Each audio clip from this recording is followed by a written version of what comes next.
Bonjour, nous sommes le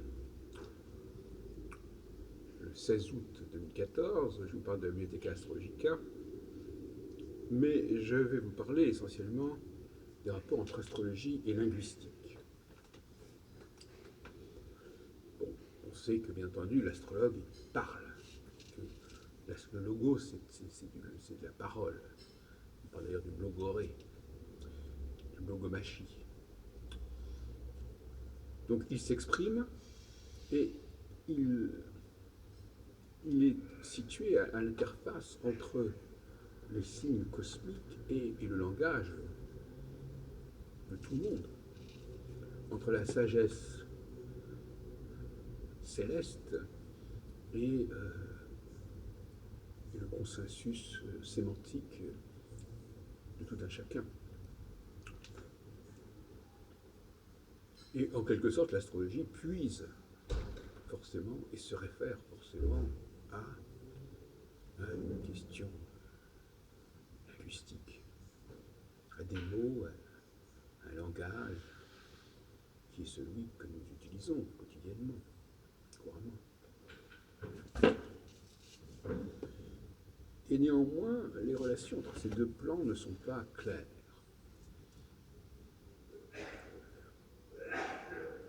Il est clair que, pourtant, l'astrologie a été précédée par le langage.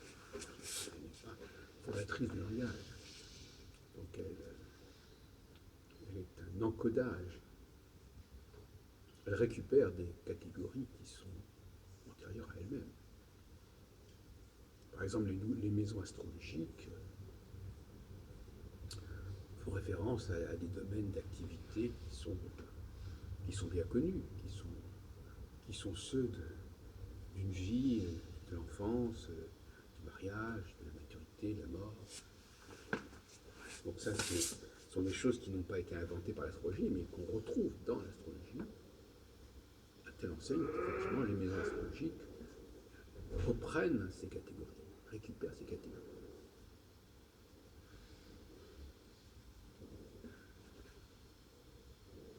Je voudrais insister sur deux points qui me paraissent majeurs.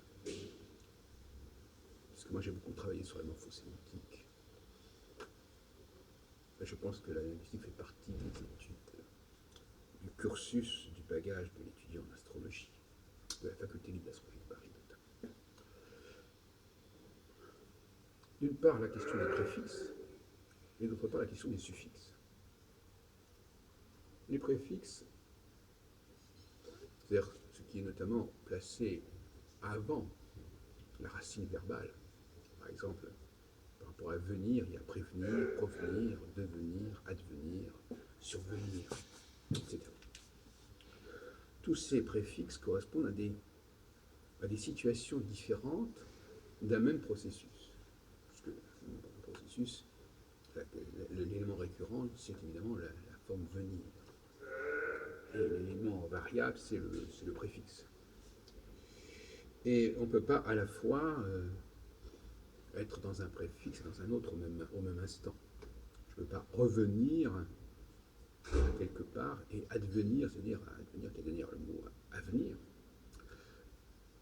C'est l'un ou l'autre. On ne peut pas confondre les deux. Ça ne se fait pas dans le même temps. Et justement, le temps, c'est le suffixe. En général, forcément, c'est le suffixe.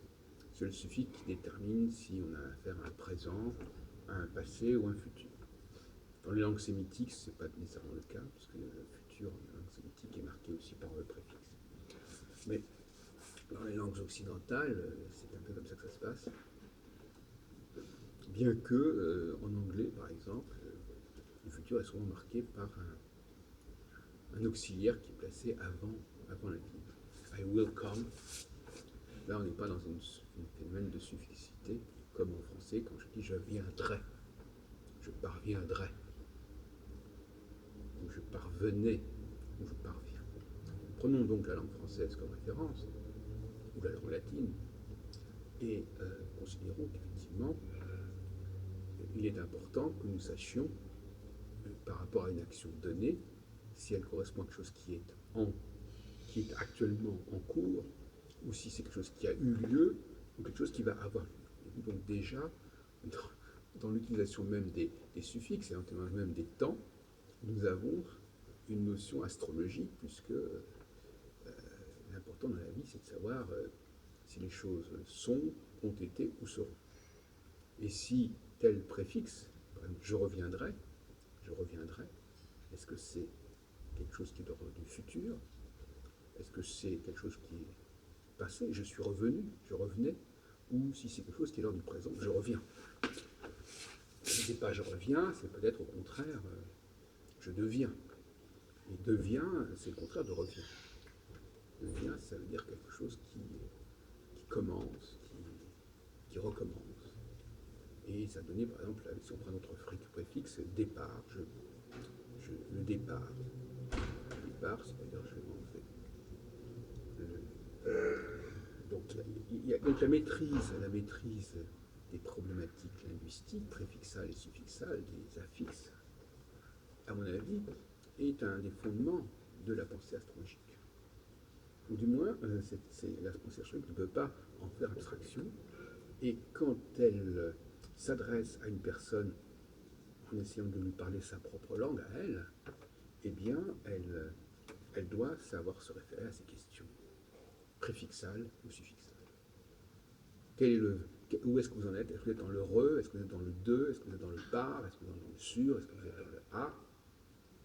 Et est-ce que vous êtes dans le présent, dans le futur, dans le passé composé, dans le subjonctif, etc.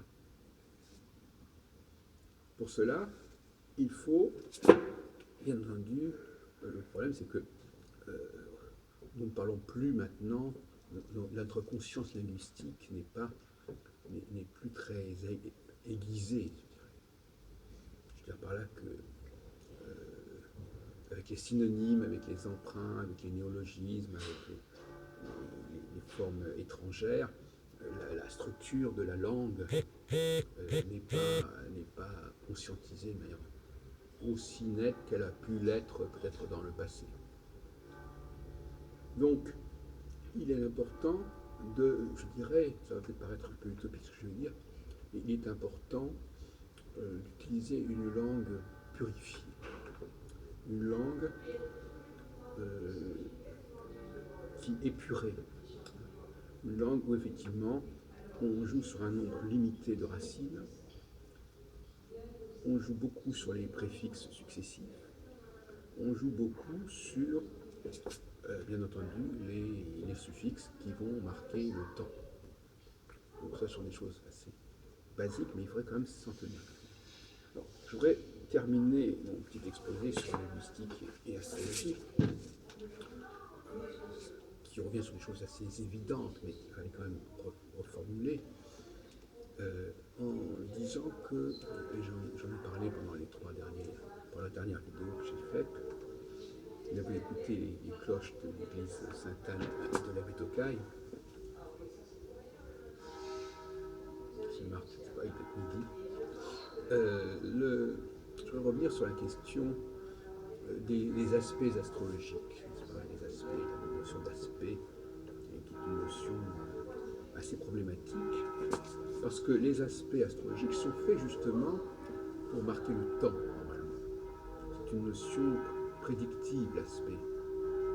C'est une notion qui indique que l'on se rapproche d'une cible, ou qu'on est sur la cible, ou qu'on s'en éloigne. Il y a des aspects approchants, des aspects séparés. Quand on étudie un cycle, c'est-à-dire un rapport entre deux facteurs, un facteur mobile et un facteur fixe, plutôt que deux facteurs mobiles, mais ça c'est aussi un autre débat sur l'astrologie, parce que beaucoup d'astronomes utilisent des facteurs mobiles, mais l'un étant plus rapide que l'autre, moi je préfère utiliser les facteurs où l'un est mobile et l'autre est fixe. Enfin, voilà. Eh bien, je dirais que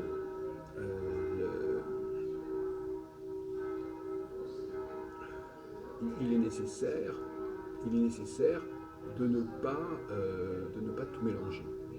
On ne peut pas mélanger les racines, on ne peut pas mélanger les temps, on ne peut pas mélanger les préfixes. Or, quand on combine des notions astrologiques, quand on combine des notions zodiacales, on fait une sorte de gesticulation on fait une sorte de grand écart entre des signes différents qui peuvent être opposés, des planètes qui n'ont pas la même signification, qui n'ont pas la même, donc qui ne veulent pas dire la même chose, ni en termes de préfixe, ni en termes de temps. Donc tout ça, c'est une très grande confusion. Et je le regrette fondamentalement.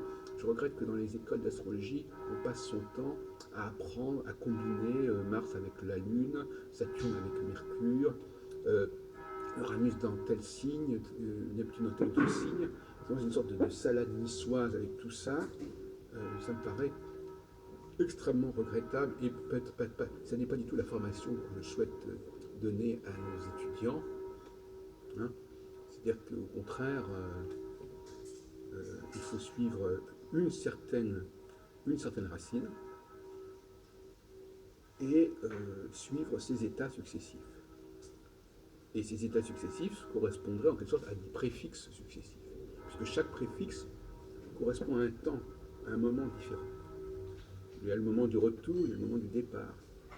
Il y a différents, on pourrait, ça n'a pas été fait, mais on pourrait classer chronologiquement les différents préfixes dont on se sert pour à peu près n'importe quelle racine, et dire voilà, il y a un temps pour ce préfixe-là, il y a un temps pour ce préfixe-là. J'emploie délibérément l'expression de l'Ecclésiaste, de Coëlette, de la Bible. Il y a un temps pour chaque chose et il ne faut pas faire les choses à contre-temps. Il faut les faire en temps voulu. Et c'est ce que l'astrologie nous enseigne.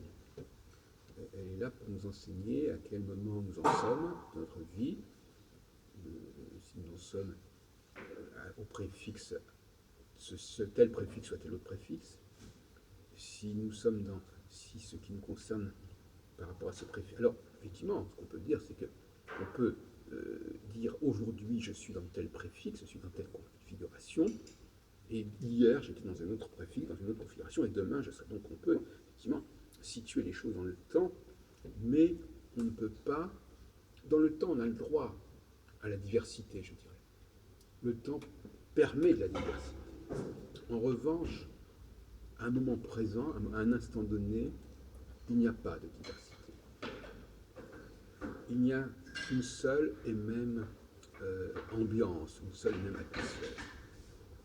La seule diversité fondamentale qu'on vit à un moment X, c'est celle du sexe, c'est-à-dire l'homme et la femme, le masculin et le féminin. Là, il y a une forme de diversité qui peut exister et qu'il faut considérer. Et je vous sais même qu'en linguistique, dans toutes les langues à peu près, on distingue aussi le masculin et le féminin.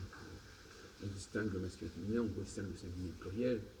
Donc, voyez-vous, là encore, on a un troisième volet, après le volet des préfixes, après le volet des suffixes de temps, on a aussi le volet du suffixe de genre, puisque généralement, c'est à la fin que l'on instaure, qu'on précise le genre.